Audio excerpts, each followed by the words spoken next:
एपिसोडच्या सुरुवातीला खूप महत्त्वाचं बोलायचं आहे. काय मित्रांनो, बिग बॉस हा एक गेम शो आहे.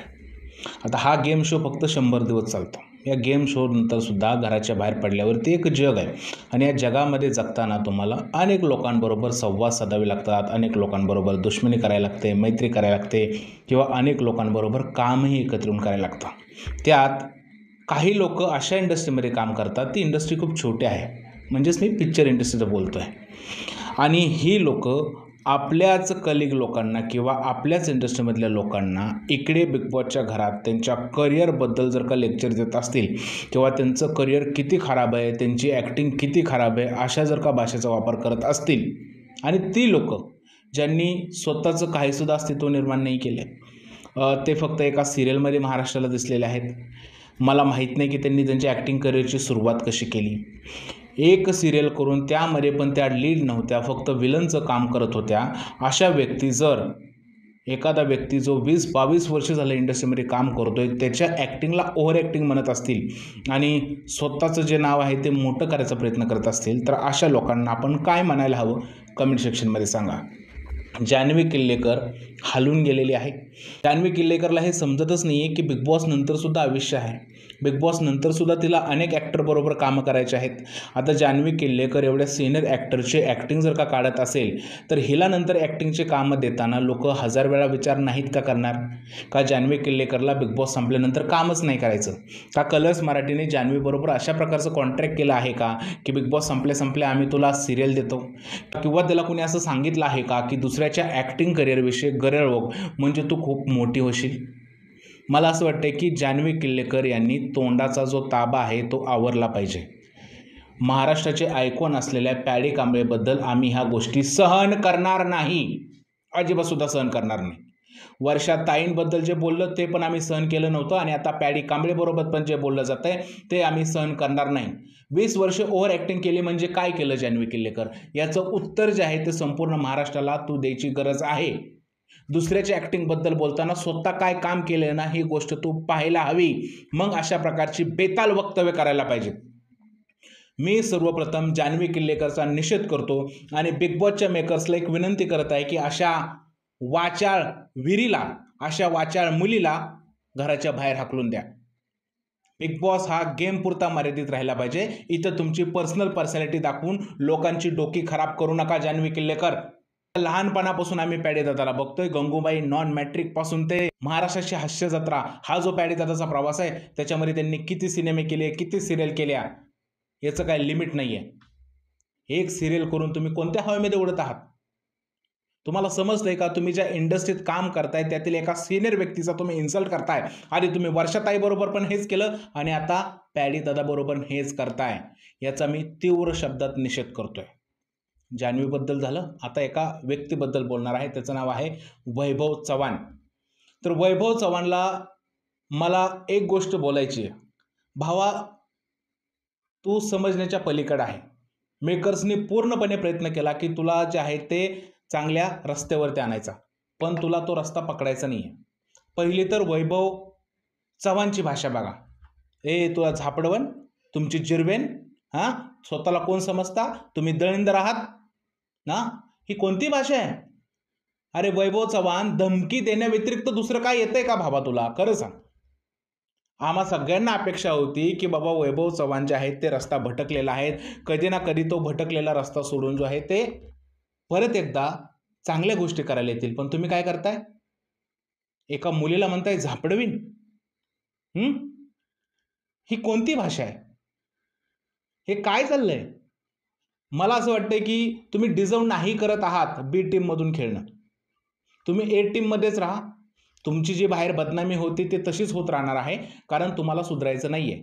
मेकर्सने पुरेपूर प्रयत्न केला की वैभव चव्हाण यांना आम्ही ट्रॅकवरती आणू, पण वैभव चव्हाण यांनी लिमिट क्रॉस केल्या. परत एकदा अर्वाच्य भाषेचा वापर केला आणि बी टीमच्या लोकांना टार्गेटसुद्धा केलं.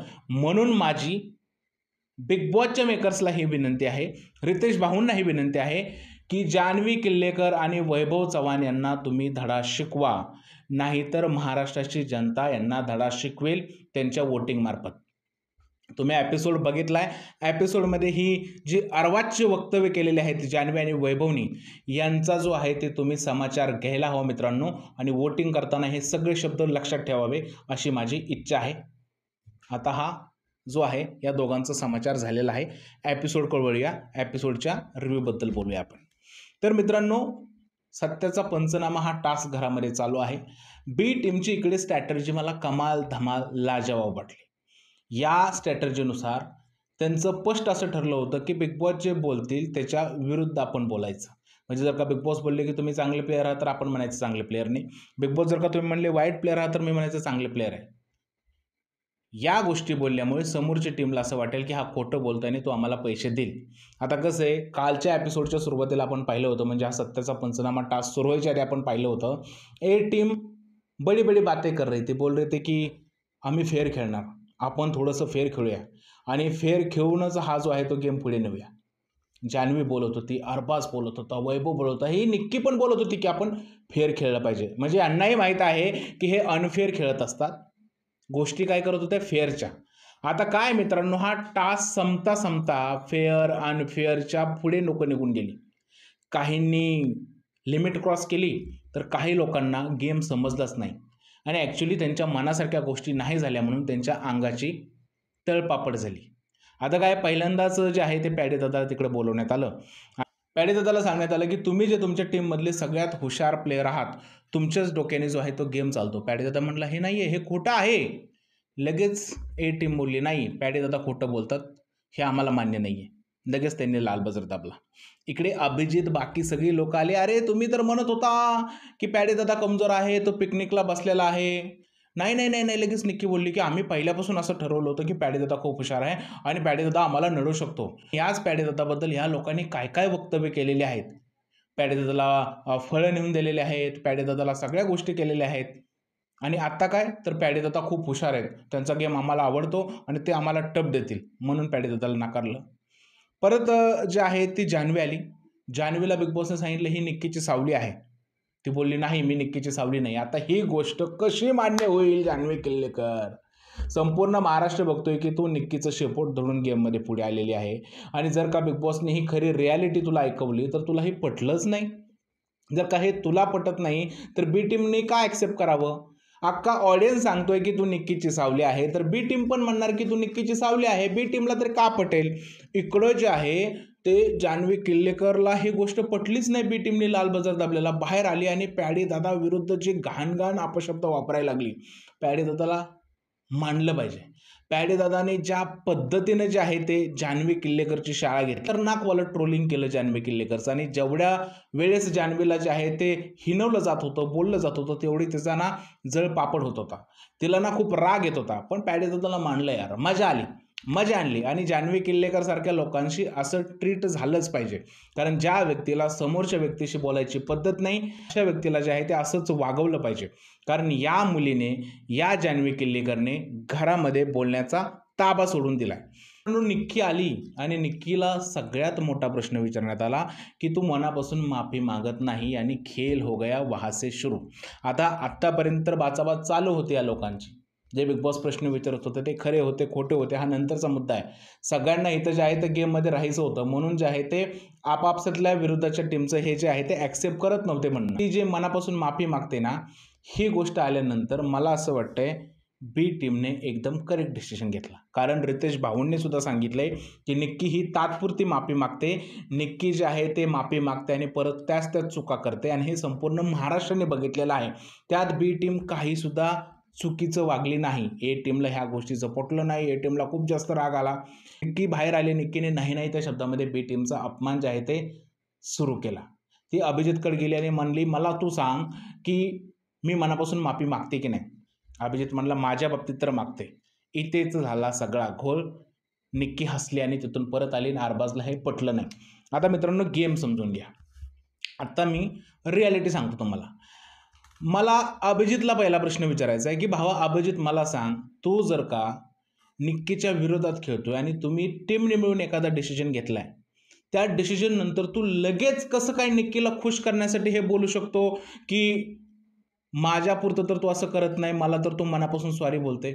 म्हणजे तुला निक्की बरोबर मैत्री का ठेवायची आहे, हा सगळ्यात मोठा क्वेश्चन मार्क आहे. आणि निक्कीला सुद्धा मला हा इकडे प्रश्न विचारायचा आहे की निक्की, बाकी लोकांवर तू आग पापड होणारी, बाकी लोकांशी तू खूप वाद घालणारी, लगेच हा बोलला की तू माझ्यापुरती जे आहे ते मनापासून माफी मागते, लगेच तू स्माईल केल्याने बाहेर का गेली? बाकी तुझी जी टीम आहे, अरबाज, तो छोटा पुढारी, वैभव, जान्हवी, या लोकांनी तुझ्यावरती विश्वास का ठेवायचा? अरबाजचे रिॲक्शन जे आहे ते एकदम योग्य होते, कारण निक्की तांबोळी जे आहे ते स्वतःसाठी मार्ग रिकामा ठेवत आहे. अभिजितशी एकदम गोड बोलून राहत आहे. तिला असं वाटत आहे की अभिजितची जास्त फॅन फॉलोइंग आहे, मला त्याच्याशी वाकड्यात जायचं नाही आहे, कारण तो टॉप 5चा प्लेअर आहे. याआधी सुद्धा निक्की तांबोळी बोललेली आहे की अभिजित हा टॉप 5मध्ये राहणार आहे, म्हणून ती अभिजितशी गोड बोलते, त्याशी वाकड्यात घुसत नाही. आणि अभिजितला सुद्धा कुठंतरी असं वाटतंय की भाई ही मुलगी खूप स्ट्रॉंग आहे, बिग बॉस हिंदीला ती टॉप 3मध्ये गेली होती, तिच्याबरोबर जर का मी नीट राहिलो तर कदाचित माझा फायदा होऊ शकतो, म्हणून तो निक्कीला दुखवू शकत नाही. अंकिताने एकदम करेक्ट मुद्दा उचलला की बोलली, भाई तू जर का टीमने डिसिजन घेतलाय तर त्या डिसिजनवर ठाम राहा ना, तू कसं काय त्याच्यासमोर लगेच पलटी मारू शकतो? अभिजित जे आहे ते समजवायचा प्रयत्न करायला लागला की अरे तुम्ही टीमच्याच लोकांचे असे करताय, टीमच्या लोकांचे. अरे काय चुकीचं बोलले अंकिता? जर का तुम्ही निर्णय घेतलाय तर घेतलाय बाबा, ती नाही तिच्या मनापासून माफी मागत, तू लगेच कसं काय बदलू शकतो? म्हणजे असं निक्की बरोबर तुला काय करायचंय? निक्की असं काय तुला गेममध्ये फायदा करून देणार आहे जेणेकरून तू निक्कीच्या विरोधात जात नाहीये? हा गेम फक्त असा आहे मित्रांनो की दोघंही एकमेकाच्या विरोधात जायला नाही म्हणत आहेत, कारण पुढे जाऊन त्यांना असं वाटतंय की निक्कीचा मला फायदा होऊ शकतो, अभिजितला वाटतंय, आणि निक्कीला वाटतंय की अभिजितचा मला फायदा होत असतो. पण आता आपल्याला एक्झॅक्ट कळणार आहे की पुढे गेल्यावरती कोण कोणाचा फायदा करत आहे. सद्यस्थितीत तर मला असं वाटतंय की आज जो गेम झालेला आहे त्या गेम नंतर ए टीममधली काही लोक बी टीममध्ये येतील, मला अजिबात सुद्धा वाटत नाही, कारण ए टीमच्या लोकांना धमकी देण्याशिवाय दुसरं काही सुद्धा येत नाही. आणि हा जो अरबाजचा किंवा वैभवचा किंवा जान्हवीचा यांचा जो ड्रामा झाला, हा ड्रामा विसरून ते परत एकदा एकत्र येणार, कारण त्यांच्याकडे ऑप्शन नाही आहे. बी टीमची लोक त्यांना कोणालाही यांच्या टीममध्ये घेणार नाहीत. साधा सरळा जो आहे तो गेम आहे मित्रांनो. त्यानंतर तिकडे जे आहे तो वैभव गेला, आणि वैभवला त्यांच्या टीममधला जो आहे तो सगळ्यात कमजोर प्लेअर जे आहे असं बिग बॉसने म्हणलं. तो म्हणला हे मला मान्य नाही, आणि बी टीमने सांगितले की हो हा कमजोर प्लेअर आहे. भाई वैभवचा जो राग जो आहे तो एवढा अनावर झाला, त्याला एवढा अनावर झाला की त्याला समजलंच नाही की तो कोणाशी बोलतोय, काय बोलतोय, कसा बोलतोय. या सगळ्या गोष्टी पाहिल्यानंतर एकच वाटते की या लोकांच्या डोक्यामध्ये गेलेली हवा, ह्यांना असं वाटतं की आपणच भारी आहे, म्हणून हे ना वारंवार लोकांना धमके देतात. तुम्हाला बघतोच, नाही तुमची जिरवली तर लय माज आलाय काय, मस्ती आली काय, झापड फोडेन. ही जी भाषा आहे ना, ही भाषा फक्त बोलण्यापुरती असते. असं घरामध्ये काय करू शकत नाही हे लोक, यांनाही माहीत आहे, आणि कराल तर घरातून बाहेर पडाल हे यांना माहीत आहे. त्याच्यामुळे यांच्यात काही दम नाही, फक्त हे तोंडच्या वापा घालणारे लोक आहेत. हे बी टीमने ओळखलेलं आहे, हे पॅडीदादाने ओळखलं आहे, हे जे आहे ते इकडे बाकी सगळ्या लोकांनी ओळखलेलं आहे. त्यामुळे आर्याला ज्या पद्धतीची भाषा वैभवने वापरली ती शोभनीय नाही आहे. लाज वाटायला हवी वैभवला अशा पद्धतीची भाषा वापरताना. झापडेन म्हणजे काय याचं उत्तर द्यावं वैभव चव्हाणने. वैभव चव्हाणची ही जी भाषा आहे एकदम दरिंद्र भाषा आहे. अशा माणसाला आपण कधीही सपोर्ट नाही करायचा, मी तुम्हाला स्पष्ट सांगतोय. कारण तुम्ही गेममध्ये हरला असाल, पण एक माणूस म्हणून पण आता हरवत चाललाय, ही साधी गोष्ट या लोकांना समजत नाहीये. त्यानंतर मित्रांनो, वर्षाताई ज्यावेळेस आतमध्ये गेल्या त्यावेळेस निक्की बोलली की माझा डिसिजन झाला आहे, आणि ही गोष्ट वैभव आणि त्याच्या टीमला आवडली नाही. वैभव निक्कीशी भिडला आणि बोलला की भाई मी निक्कीसाठी काही आता इथून पुढे करणार नाही. जान्हवी पण सेम बोलली, अरबाज पण सेम बोलला. या लोकांचा वाद आहे मित्रांनो, मान्य करूया की वाद आहे. निक्की थोडीशी भरकटली होती, आज तिला ओव्हर एक्साइटमध्ये काही गोष्टी कळल्या नाहीत, पण या लोकांना निक्कीशिवाय पर्याय नाही, आणि निक्कीला सुद्धा या लोकांशिवाय पर्याय नाही, म्हणून ही टीम फुटणार नाहीये. कितीही भांडणाचं नाटक करू द्या, ही टीम फुटणार नाहीये, नाहीये आणि नाहीये. त्यानंतर मित्रांनो, या सगळ्या गोष्टी झाल्यानंतर जान्हवी किल्लेकर एवढी भडकली आणि तिने पॅडीदादाच्या ॲक्टिंगबद्दल बोलली. आर्या तिकडे गेली, म्हणली तू करिअरविषयी का बोलते? नंतर पॅडीदादा बोलला की ह्या बाईला बाहेर जाऊन काम नाही करायचं का? जर का ह्याच्यात एवढा इगो आहे तर माझ्या पुढे नंतर हे काम नाही करणार. मी तर शब्दाला पक्का आहे, मी ह्याच्या पुढे उभा राहून काम नाही करणार. ह्याच्यामध्ये तेवढे गट्स आहेत का? आर्या तिला जाब विचारायला गेल्यानंतर आर्याला सुद्धा ती उद्धट भाषेमध्ये बोलली. नंतर पॅडीदादा आला आणि आर्याला घेऊन गेला. यावरूनच कळतं की ह्या मुलीला, जान्हवी किल्लेकरला, आपण जे बोलतोय त्याचा अजिबातसुद्धा पश्चाताप नाही आहे. ही जी आहे ते जाणून बुजून अशा गोष्टी करत चाललेली आहे. त्यामुळे कुठे ना कुठे जान्हवी किल्लेकरची ह्या भाषेचं जे उत्तर आहे ते रितेश भाऊंनी द्यायला हवं. हिला चांगला धडा शिकवायला हवा, एवढंच बोलेन. आधी जान्हवी किल्लेकरबद्दल आपण सुरुवातीला बरंच बोललेलो आहे. त्यानंतर डी.पी. दादा आला. डी.पी. दादाला सुद्धा यांनी रिजेक्ट केलं. सूरजच्या वेळेस पण चांगला प्रश्न विचारला बिग बॉसने की सूरजच्या टीमला असं वाटतं का की त्याला गेम कळत नाही? तर बी टीमने अतिशय छान उत्तर देऊन सूरजला सुद्धा जे आहे ते करन्सी मिळवून दिलेली नाही आहे. टीम जी आहे ते हा टास्क हरल्यानंतर एकदम भरकटल्यासारखी वागत गेली आणि नाही त्या गोष्टी बोलत गेली. मला आजच्या टास्क नंतर एकच गोष्ट समजलेली आहे की ए टीम जी आहे ही ट्रॅक चुकलेली आहे. त्यांना समजत नाही आहे, म्हणजे त्यांच्या विरोधात गोष्टी झालेल्या आहेत, त्यांना मॅनेज करता येत नाही आहेत, म्हणून ते जे लोक आहेत तेवढी भैसटल्यासारखी वागाय लागलेली आहेत. टास्क संपल्यानंतर मला आजच्या एपिसोडचा मोस्ट इम्पॉर्टंट पार्ट वाटला की आर्या येत्याने बोलते डी.पी. दादाला, जेवणाचं ताट आणलंय महाराज. तो म्हणतो काय आहे जेवणामध्ये? ते म्हणते ए टीमचा माज आणलाय. तो म्हणतो हे आम्हाला चालत नाही, आम्हाला बी टीमचं प्रेमच पाहिजे. म्हणजे हसत खेळत ए टीमचा माज उतरवण्याचं काम जे आहे ते डी.पी. दादा, आर्या, अंकिता, अभिजित, पॅडी दादा या सगळ्या लोकांनी केलेलं आहे. भारी होता एपिसोड. ए टीमचं जे रंगरूप आहे ते लोकांना परत पाहायला मिळालेलं आहे. आताच्या व्हिडिओमध्ये इथेच थांबूया. भेटूया पुढच्या व्हिडिओमध्ये. तोपर्यंत भारत माता की जय.